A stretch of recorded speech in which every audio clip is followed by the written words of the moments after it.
मैं भागवत भक्त धर्मनाथ जी, आज मैं वह कहानी सुखसागर गीता को कहने के लिए जा रहा हूँ जिसमें 9वां स्कंद है और 21वां अध्याय है। आप लोग हे पार्थ मन लगा करके इसको सुनिए।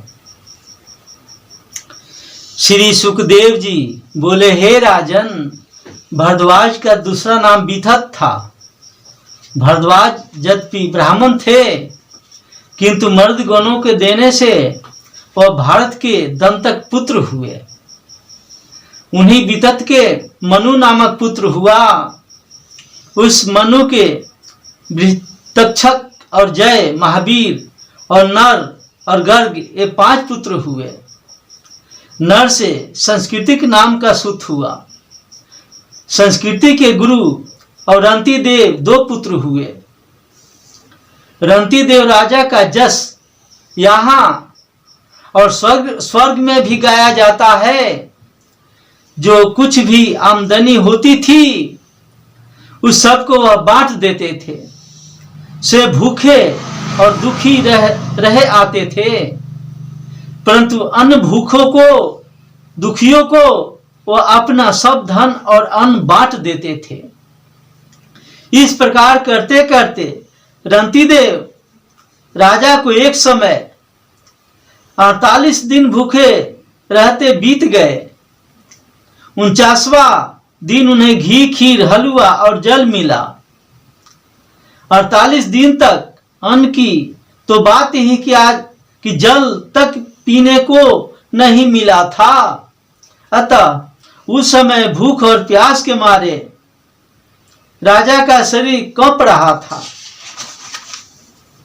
राजा भोजन करने चाहते थे ही कि उसी समय एक ब्राह्मण अतिथि आ गया। राजा ने वह सब अन्न उस ब्राह्मण को दे दिया। वह ब्राह्मण उसे खाकर चला गया। बचे हुए अन्न को कुटुंब के लिए बांटकर राजा भोजन करना ही चाहते थे कि एक शूद्र अतिथि होकर आ गया। राजा ने उस अन्न को उसके लिए दे दिया। भोजन करके वह शूद्र ही चला गया। इसके बाद ही बहुत से कुत्तों को साथ में लेकर एक और अतिथि होकर राजा के पास आ गया। अब बोला, हे राजन, कुत्तों के साथ मैं भी भूखा हूं, मैं भूखे मरे जा रहा हूं, मुझे कुछ अन्न मिलना चाहिए।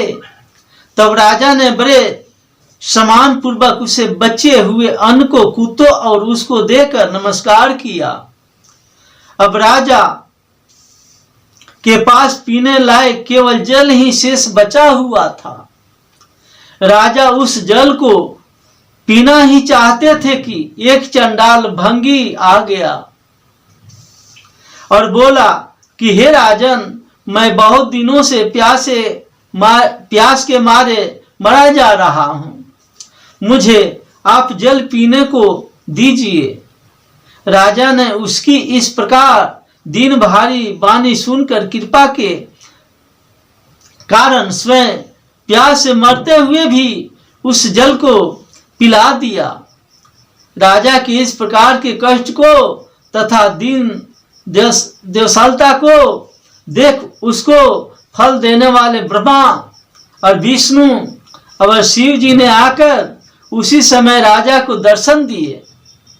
राजा उनको प्रणाम करके भगवान वासुदेव में मन लगाकर भक्ति पूर्वक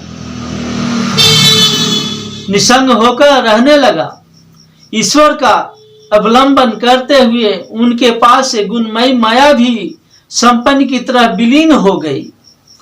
उनके संग के कारण अनेक अनुकूल व्यवहार करने वाले भी सब लोग नारायण परायण हो गए। हे राजन, अब मनु पुत्र गर्ग का वंश का विस्तार सुनिए।